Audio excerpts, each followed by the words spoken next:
This is Franchise Today, brought to you by FRM Solutions, providers of the best-in-class software solutions for franchise relationship management. Franchise Today is your destination for weekly information, conversations, and interviews with accomplished industry leaders, all of whom share best practices for sustainable growth and sensible franchising. Here now, your host, Stan Friedman, to kick off this week's podcast.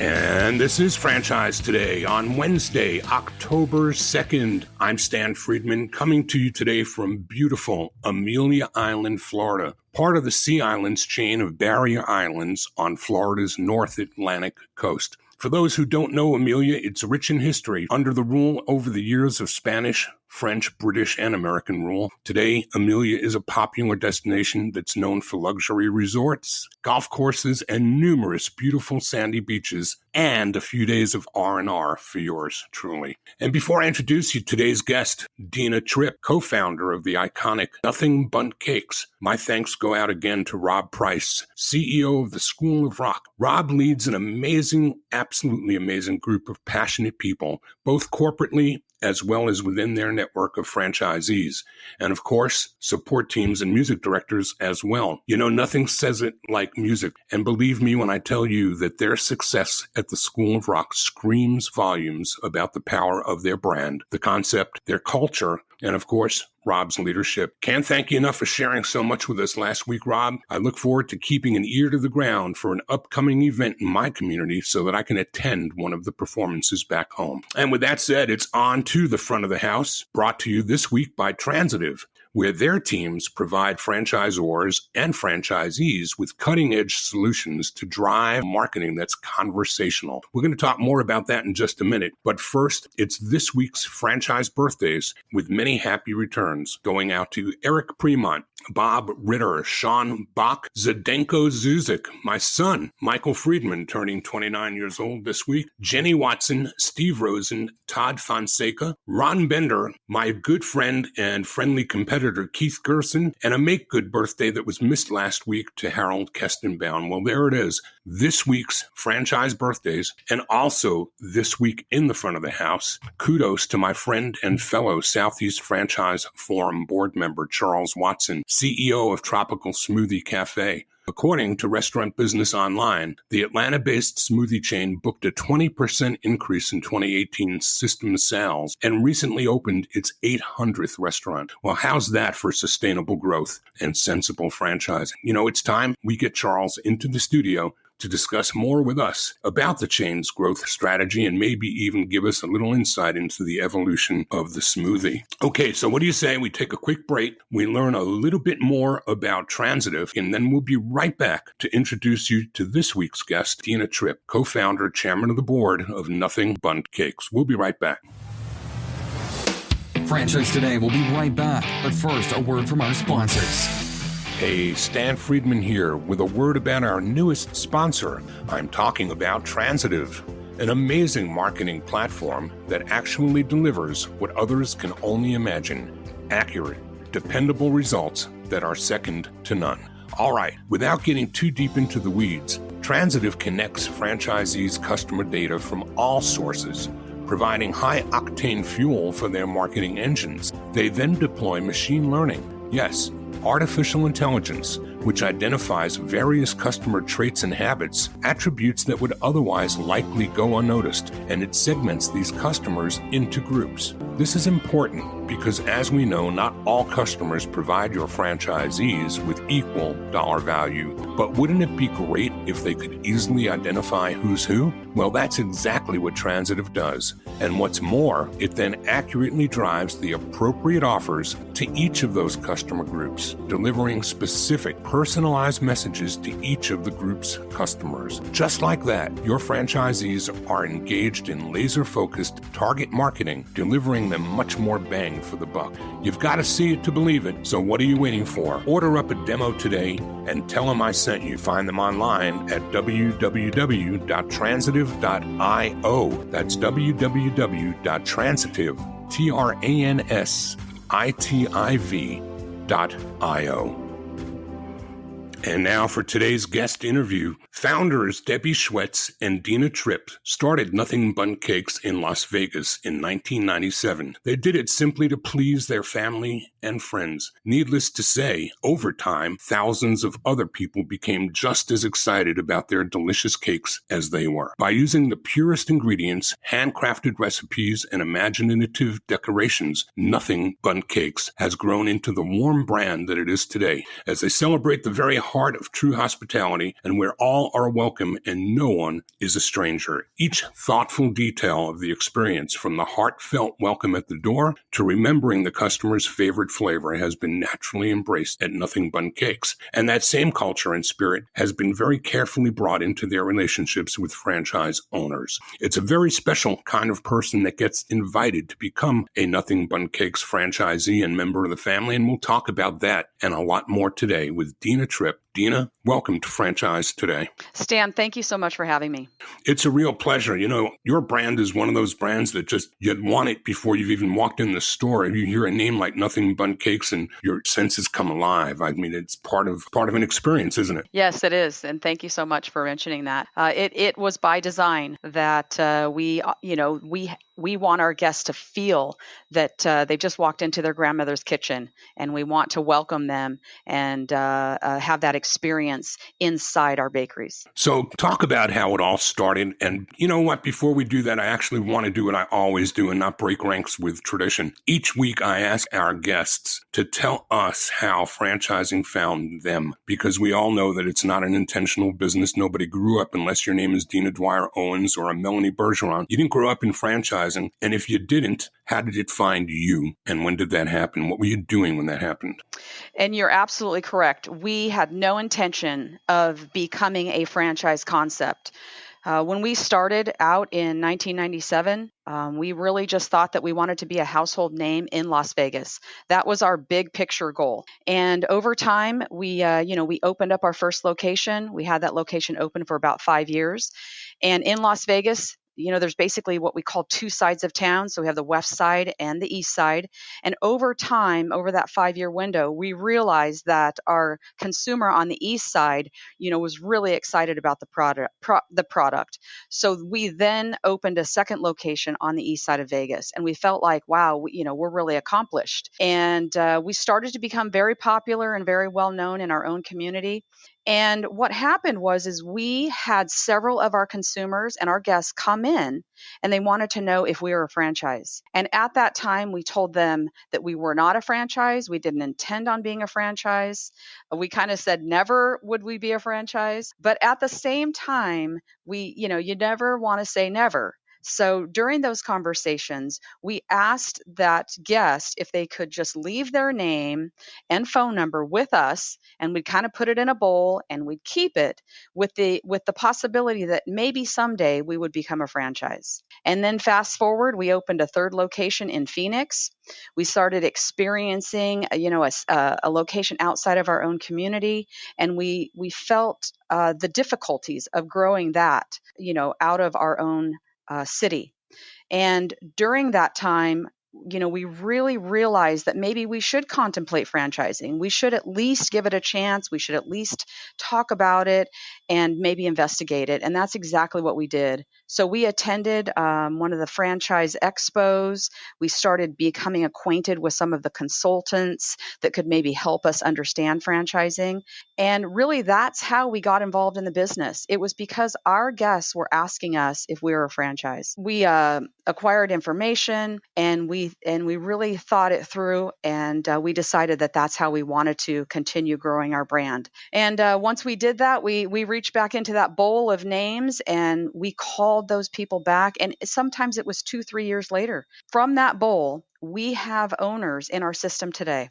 So that's how franchise became part of our brand. Part of what we're going to try to do for our audience today, as we do every week, is share some of the learnings of those guests that are here on Franchise Today that have already done and accomplished great things in franchising that others are still wanting to learn about. So when you look back to those beginning days, and we're going to save most of the franchising discussion for a little bit later, but when you look back to those days and you look back on that now, are there any lessons that you've learned since that would have made it easier for you, or things that you would recommend that anyone who's following in your tracks into franchising now should do sooner than you did, or a lesson that you learned that would benefit them to know?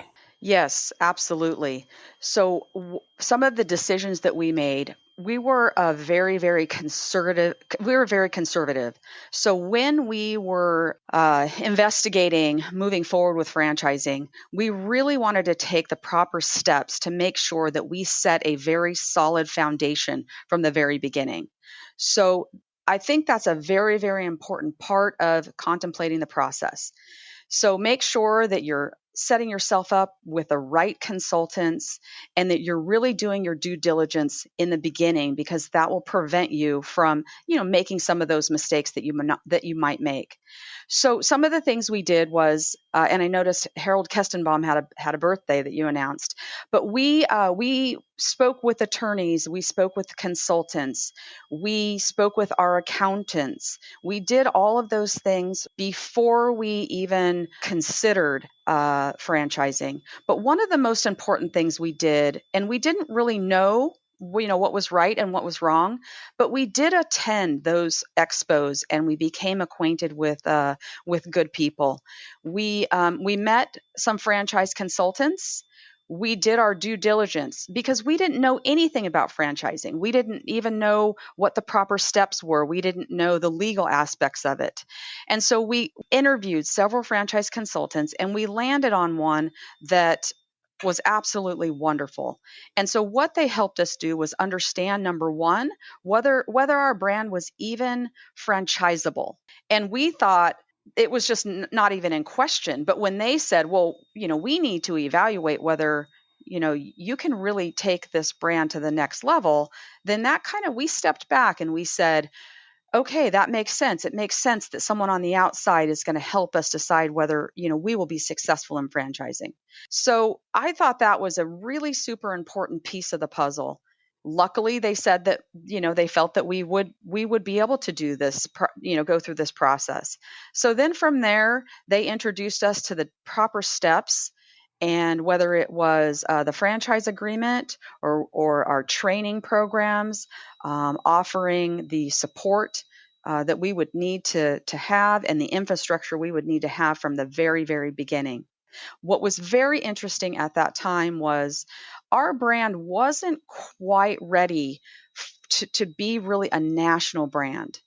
And so we were doing things more just how we knew, and we were having success. But what we realized is we needed to make it a simple. Some of the things we were doing within the operations of our business were more complicated. So we also hired a branding expert at the very, basically same time that we were getting ready to launch our franchise sales.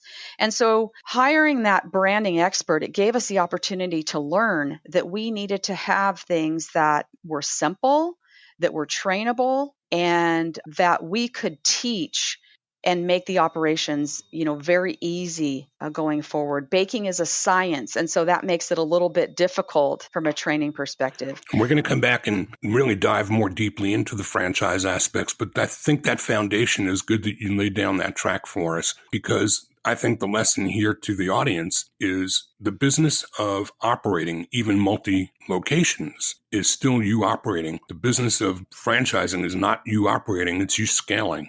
And maybe those things that you did, even with one location out of town and a couple that were local, were acceptable things that you could do. And, it was okay for the growth that you were doing as 2 and 3 units. But once you start scaling, will those things work is another completely different assessment of reality. So better that you got that out of the way before you started, so you didn't have to go back and retrofit. You did it first. And that's a great nugget to give to the audience. Is slow down. Don't be in such a big hurry. Do it right and get it right the first time. I want to look at the consumer side of the business, though, and talk some first about the value proposition to the consumer. I just say the name and my senses go nuts. Talk about bundt cakes. Explain what a bundt cake is to those who don't even know.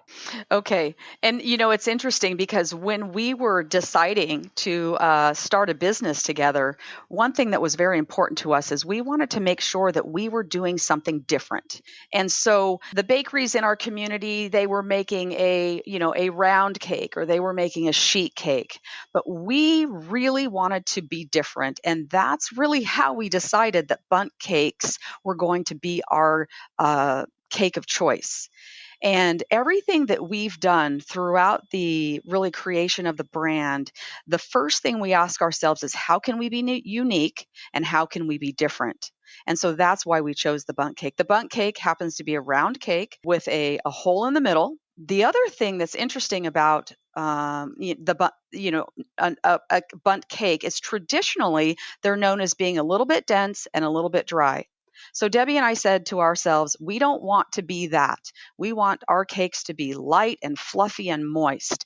And so that was another differential when we were deciding about doing the bundt cake that we wanted to make sure we could accomplish. So talk about the actual location. What's the experience when somebody comes through your door? And that is the experience is very, very important to us. We want our consumer to, and the interiors of our bakery are by design. So when the consumer comes into a bakery, we want them to feel like they just stepped into their grandmother's kitchen. So the first thing that we're going to do when they walk through the door is we're going to greet them. And then we're going to offer them a sample. So when you go to grandma's house, the first thing she wants to do is she wants to feed you.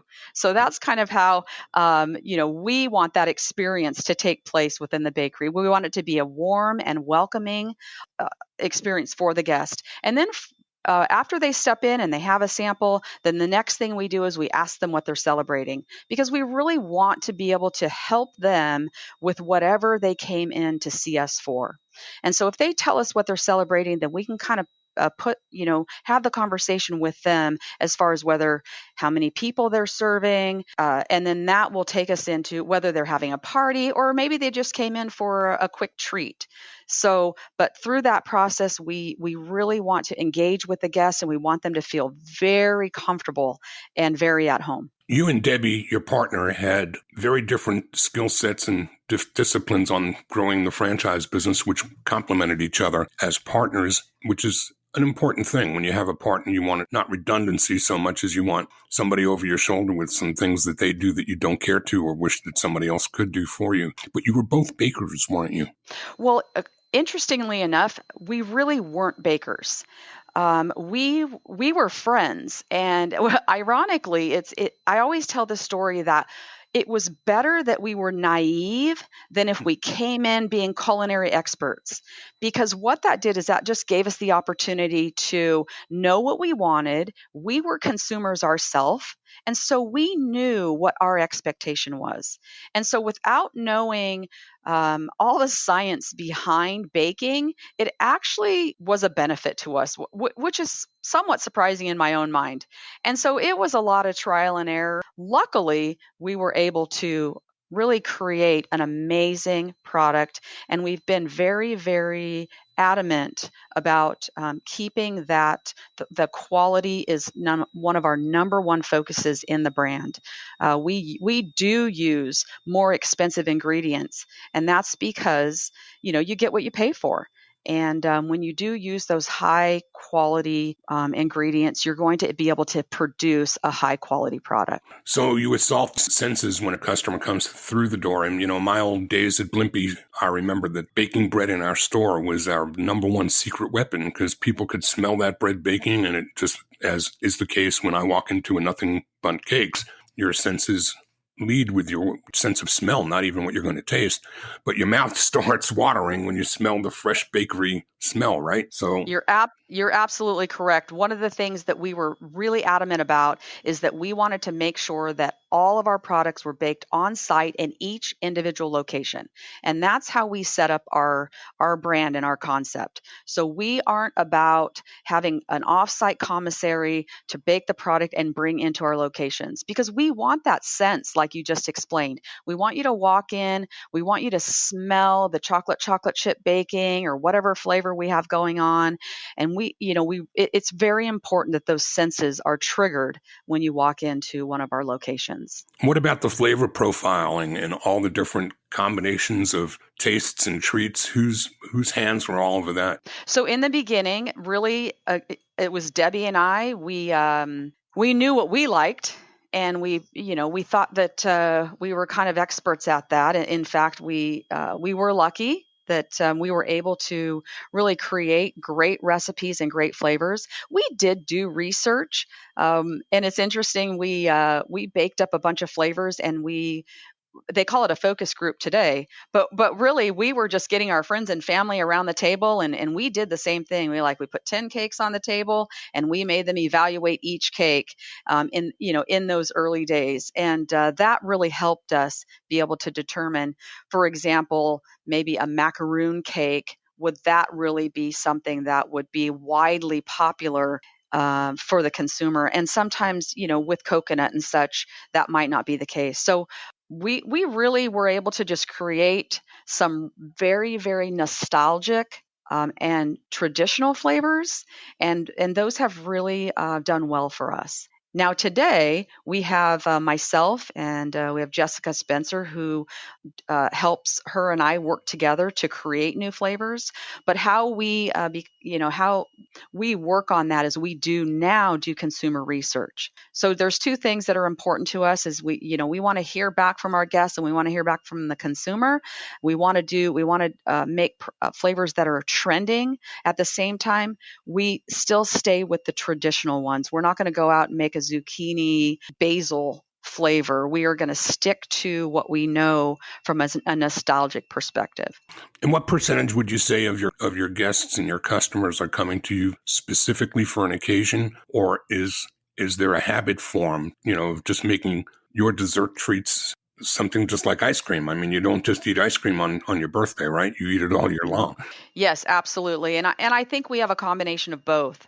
So we will have, and it's interesting I always go back to the early days, but one of our bakery owners today, she's been in the brand from almost the very beginning as we started franchising, but she used to come into our location and she would get a chocolate chip bundt cake and a beverage almost every single day. So that was that guest that just really loved our product. It was a treat for her on a daily basis.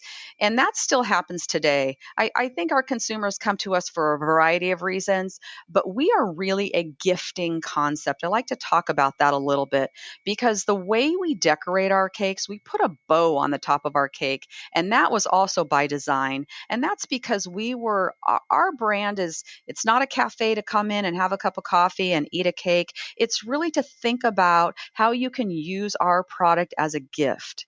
And so we wrap it and we make it very pretty and very presentable, because we are a gifting concept. We have a lot of corporate business that come to us. They use our product in a B2B scenario. It's very popular that way. We can customize to their company. And so, and then you just have your regular celebrations, whether it's for baby or birthday or Mother's Day. We're very seasonally based.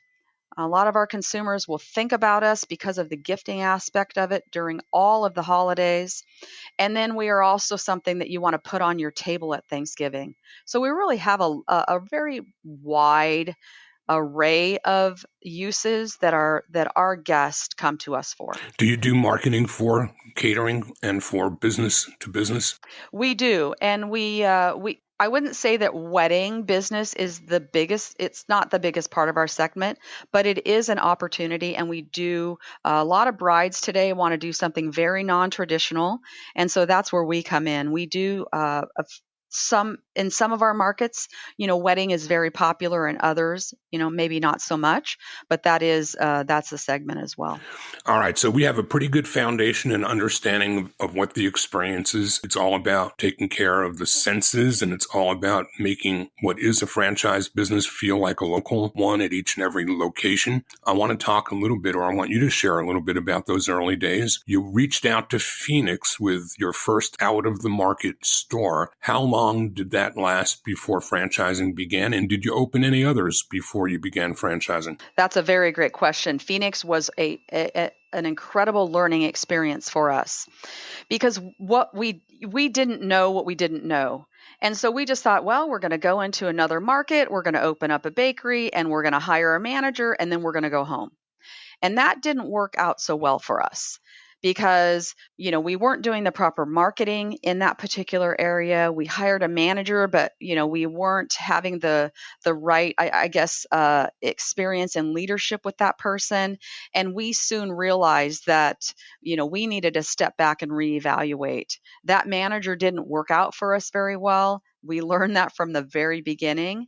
But what happened was we did stay with that location. Debbie and I own that location even as we were going through the franchising process. Ultimately, because we got so busy with franchising, we couldn't give the proper attention to that location. And then we had one of our vendors that we used to buy our cake boards from, and his wife became our manager at that location. And then we ultimately sold the bakery to them as a franchise. But that was our only out of our market experience before we started franchising. But it was a very valuable lesson because we knew that maybe growing corporately wouldn't necessarily be in our best interest. But if we grew on a franchise level, that meant that we would have that really passionate engagement from the owners, because it was obviously their own business. And what year would that have been, Dena? That was in 2000. The Phoenix location opened up in 2002, but we opened up our first franchise location in 2006. And that would have been the Phoenix store that was sold to somebody that you knew? No, we still own that. It's the first franchise location we opened was in San Diego, California. Okay, and that would have been when? That was in 2006. Okay, so then how quickly from there did you start to catch a rhythm as to how your marketing for franchisees was looking and how quickly you could get stores sold and opened? So in those early days, in 2006, we felt like we were doing, we were kind of full steam ahead. We really had our foundation in place. We knew what we had to do to market, to sell franchises. Debbie was probably more on the sales side of things when we started franchising, and I continued operating our existing bakeries in Las Vegas, and then was more on the training side. So we did split our responsibilities. We were able to, because we had that bowl of names, we were able to reach out to those individuals and sell a few franchises to those groups, which was really great. Our San Diego franchise happened to be one, our South Lake franchise, and then another one in Colorado. One thing that was very important that our franchise consultants helped us with is they made it clear that you wanted to grow regionally. So if I had someone coming to us that was from Florida, that was not really a good decision to sell a Florida location so early on. The other thing that I didn't mention to you was at the same time we started franchising, we started a distribution center. So we really, came out of running bakeries to being a franchise concept and owning a distribution center.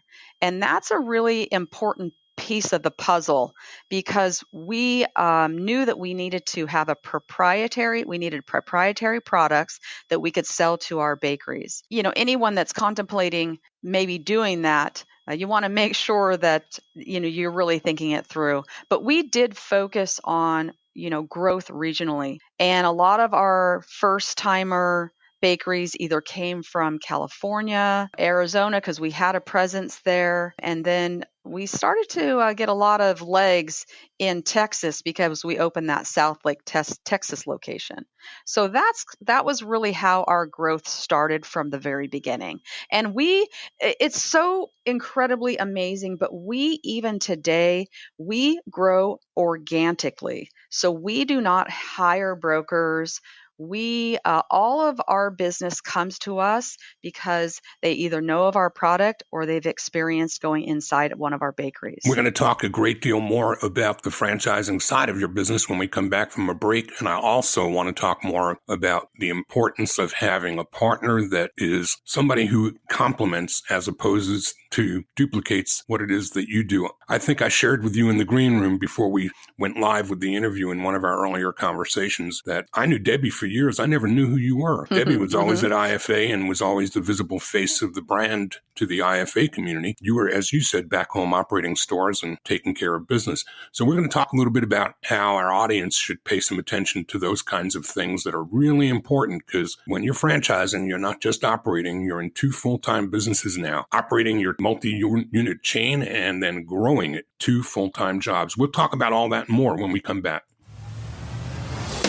Franchise Today will be right back. But first, a word from our sponsors. This portion of Franchise Today is brought to you by Zoracle, providers of spot-on profiles, the gold standard of assessment tools that assure you're selecting the right franchisees every time. Unlike DISC or others that simply gauge personality or communication styles, Zoracle's spot-on assessments are all franchise-specific and based upon 7 sciences that nail the results each and every time. Your prospects simply answer a few questions online, and like magic, Zoracle's algorithms scientifically slice, dice, and analyze their thresholds for risk, their business acumen, and even their propensity for single or multi-unit ownership. Zoracle's spot-on analysis is like having a crystal ball, but there's no hoodoo here. It's all based upon science that flawlessly determines franchisor compatibility and accurately predicts performance. Why don't you schedule a demo today? Take a complimentary look and see for yourself. It's the closest thing to a sure thing. Zoracle, spot-on assessments based on science, but delivering results that seem simply magical. Check them out at www.zoracleprofiles.com.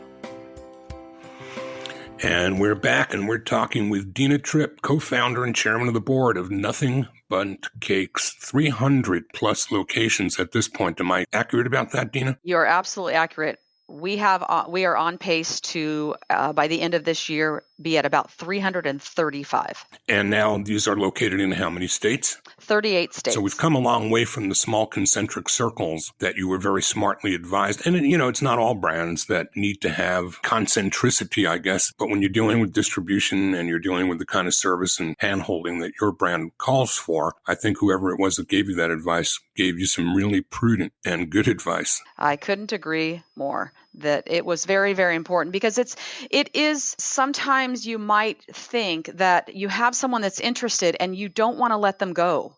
We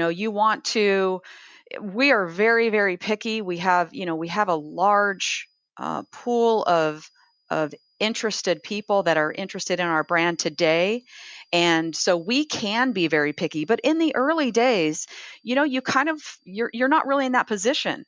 So when you have someone that comes to you and they're from Florida, or they might be from Chicago, you are very tempted to sell them a franchise. But we were very careful. We listened to our consultants, and we made sure that we really grew in a manner that we could handle, because we didn't want to get ahead of our skis. We didn't want to start selling franchises all over the country and then not be able to support those owners and make sure that they had the success they needed, the support and the tools. So what did the timeline look like in those early years? What to you was a targeted number for stores or licenses to be awarded, and then how many of those to be opened in a reasonable period of time? So our goal, and this was based on really the recommendation from our franchise consultants, and really based upon what we told them, how we intended to grow, and we sort of mapped out the United States. So by doing that with our consultants,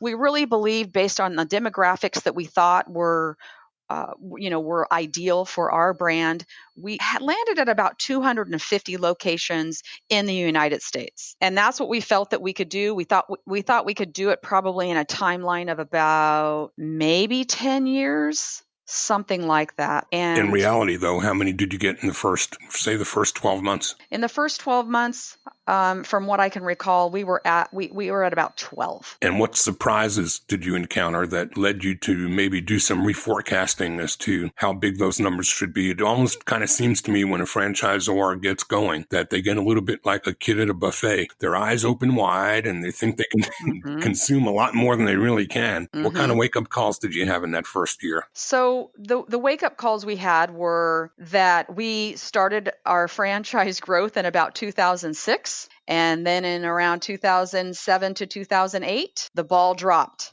And we had a very, very difficult time selling franchises, due to the fact that the economy was in such a terrible state. So the skids, came rushing to us because people did not either have the money, they didn't want to risk the money that they had because things were so uncertain in our economy.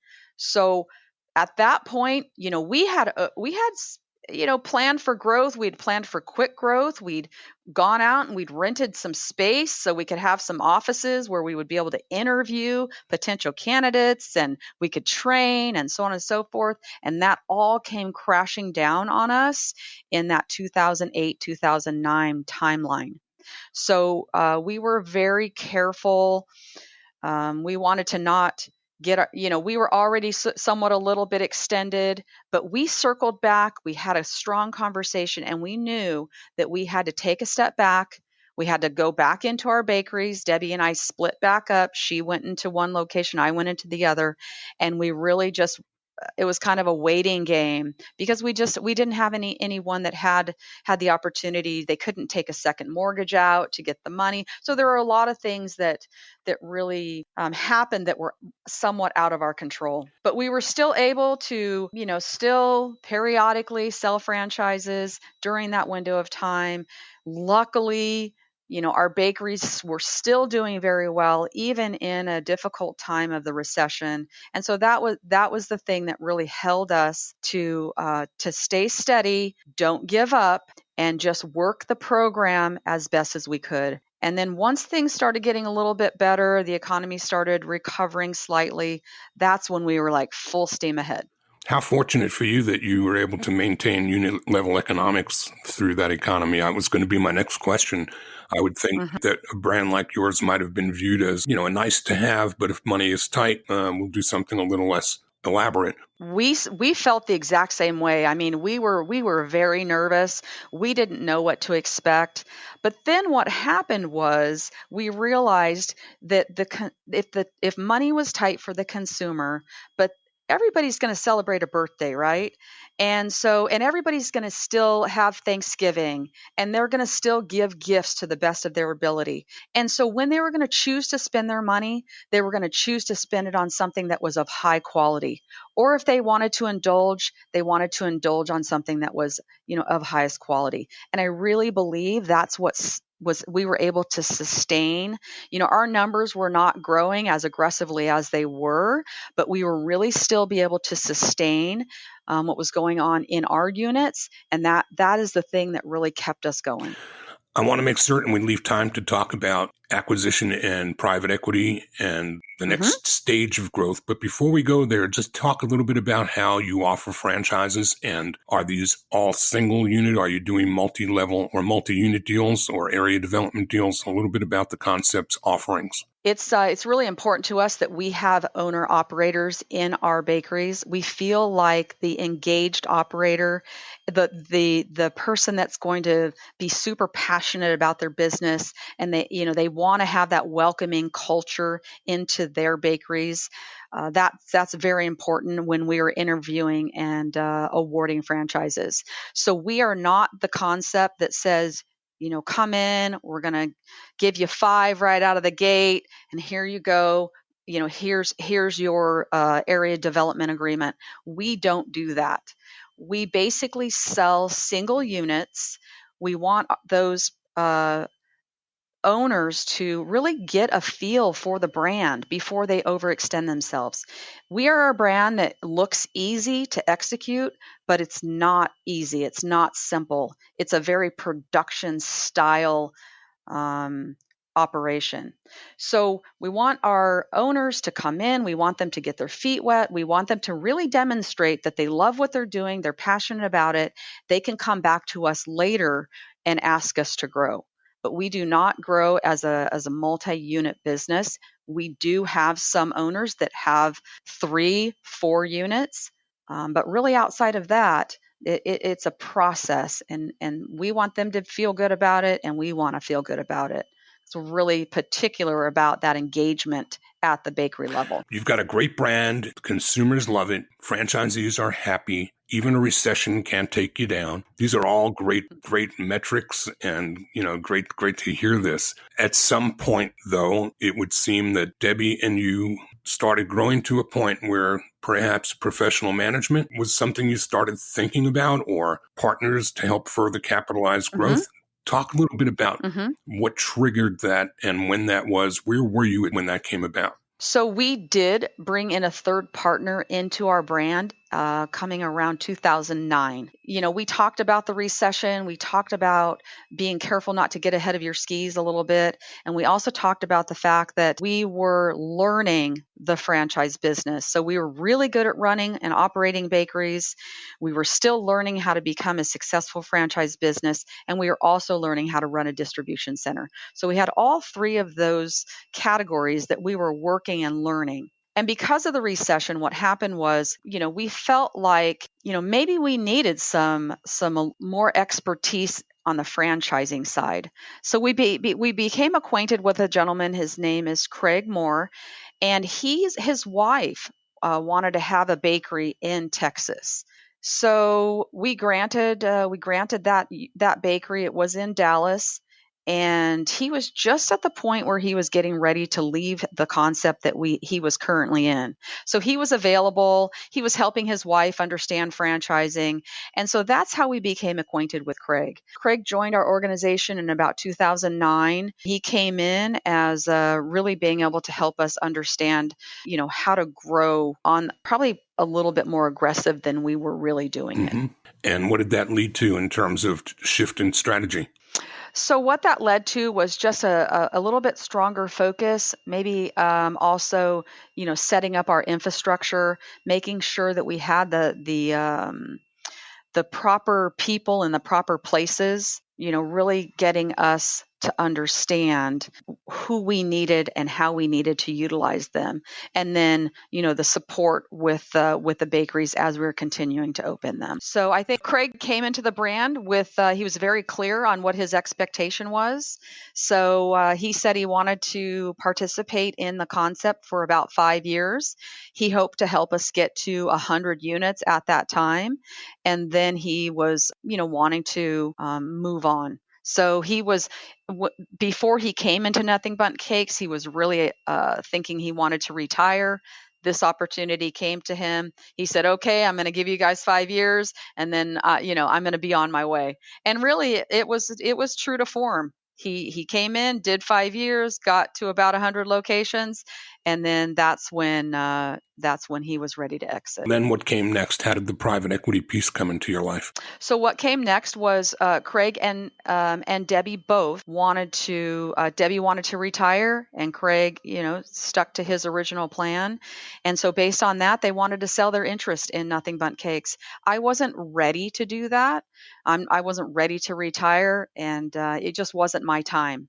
So that's what led us to private equity. We became involved with an investment banker, and then we went through that process. So we started going through that process. We had the investment banking group. We started doing management meetings and interviews with potential private equity firms. That took probably around a year to do that. And we had a little bit of a setback because I just think that at that time I think Debbie and Craig thought they wanted to leave the brand, but I think they felt that there was a little bit more opportunity before they did. So they kind of pulled back and waited, I think it was maybe 8 or 9 more months. And then we started that process over again. And then we were able to close the transaction in actually on September 30th of 2016. What would you say to the audience about the distraction of going through that process? Now, we've already talked about you went from one full-time business as operators to a second full-time business as franchisors and scaling, and then a third full-time business as distributors. And now you've got the time that it takes from your daily routines over the course of a year to try to prepare for outside investment. What kind of a distraction, if that's the right word, did that bring to your business, or did it bring a distraction at all? I think it brought a little bit of a distraction, but it didn't distract us away from, making sure that we focused on our primary goal. And our primary goal was to make sure that we continued supporting our bakery owners that we had in the system at that time, as well as continuing to grow the business. So it didn't put the skids on that at all. I think that what happened at that time is we did have our processes and procedures in place. We had the right people in the right places, so we were able to continue focusing on that. We also had, our what happens in private equity and investment bankers is they want to spend a lot of time talking to your CFO.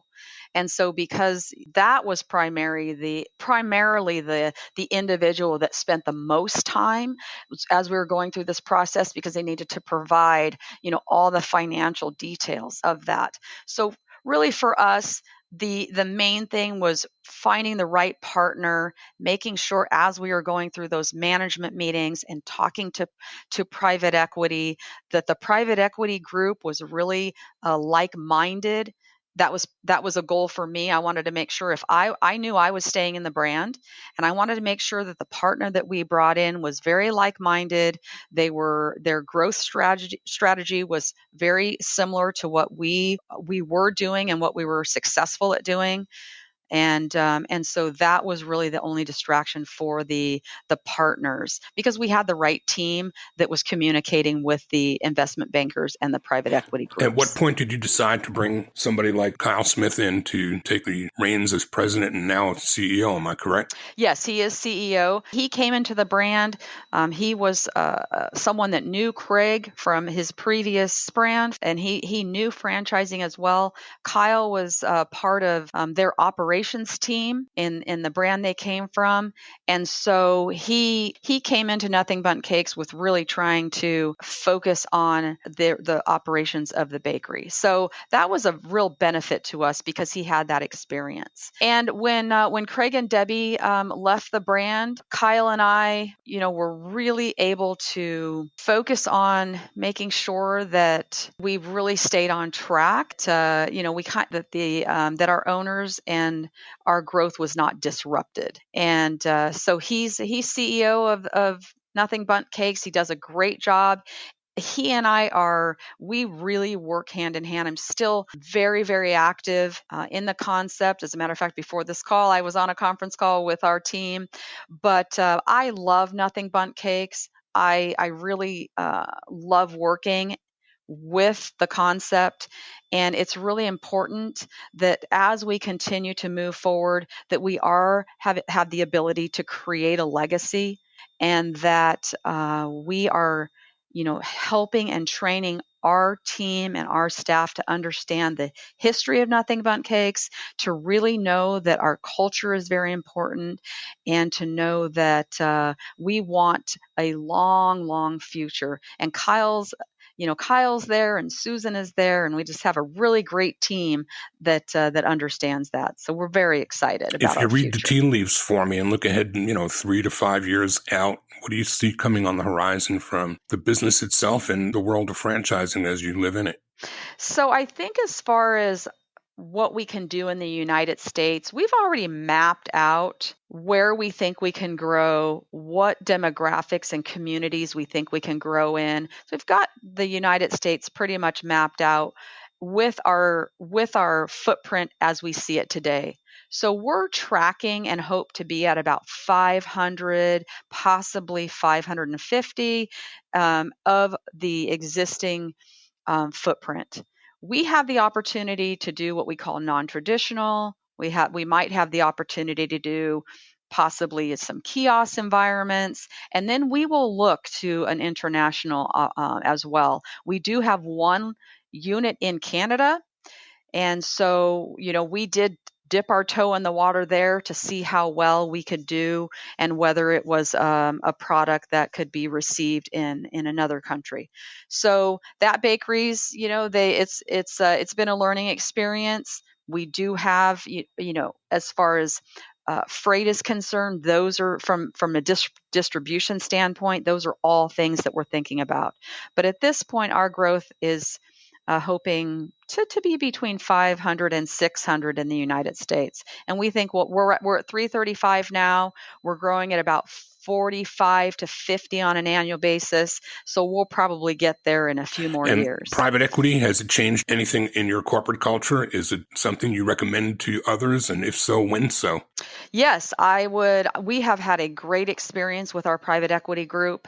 Like I said, it was very important that we did our due diligence and we made sure that the private equity firm was very like-minded. And I think that's something that your audience should think about if they're contemplating that. Private equity has been good for us. They're a great group. Our business is doing really well, and I think they're really, really pleased and happy to be partnered with us. If we weren't doing as well as we are, conversations could change and be a little bit different. But again, we're very lucky and we're having great growth. And our private equity firm is very happy with us, and we're very happy. Are you happy enough to give them a shout out? Absolutely. We work with Levine Leichman Capital Partners. They are out of Los Angeles. And like I said, we have had a superior relationship And with your them. franchise broker, or not broker, but consultant that you've talked so much about, are they still around? I think they're around. I believe I see them at the IFA once in a while. I would love to give them a shout out because they were absolutely wonderful. I try to help you do that. But you know what? When you remember, we'll post it to the Franchise Today Facebook page, and others can find out more about them then. At this juncture, the question left from me is, what did I not ask you that you wished I might have? I think you did a really great job at really targeting very key questions, particularly for your audience. And I really hope that, the message I was able to convey, if there were anyone listening, if there were a few nuggets that they could take away from the conversation, then I think that we would be successful.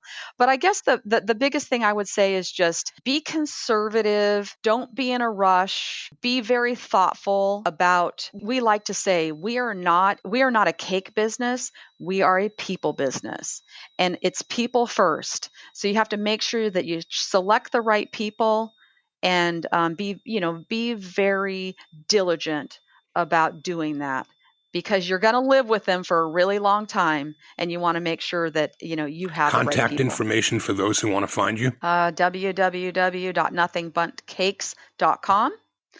We have a portal on our website that is all about franchising.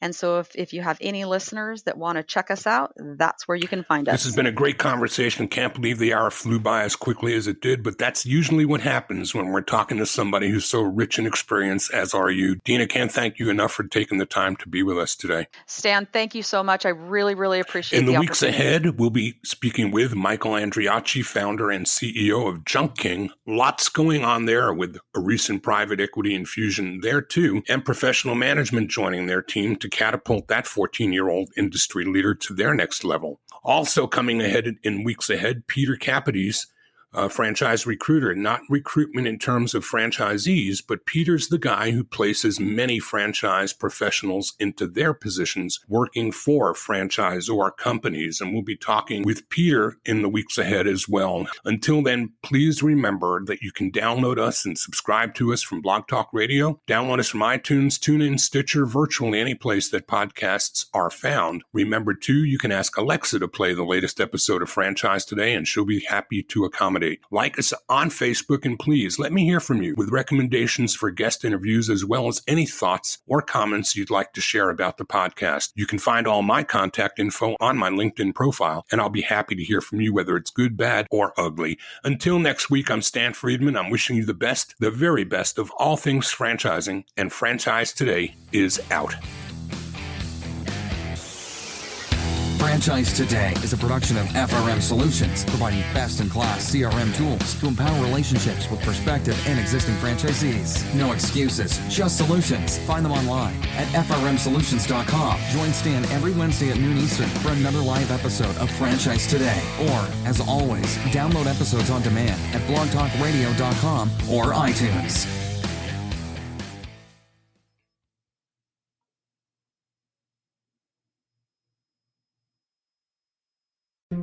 When you're part of a military family, you understand sacrifice and support. So at American Public University, we honor your dedication by extending our military tuition savings to your extended family. Parents, spouses, legal partners, siblings, and dependents all qualify for APU's preferred military rate of just $250 per credit hour for undergraduate and master's level programs. American Public University. Value for the whole family. Learn more at apu.apus.edu/military.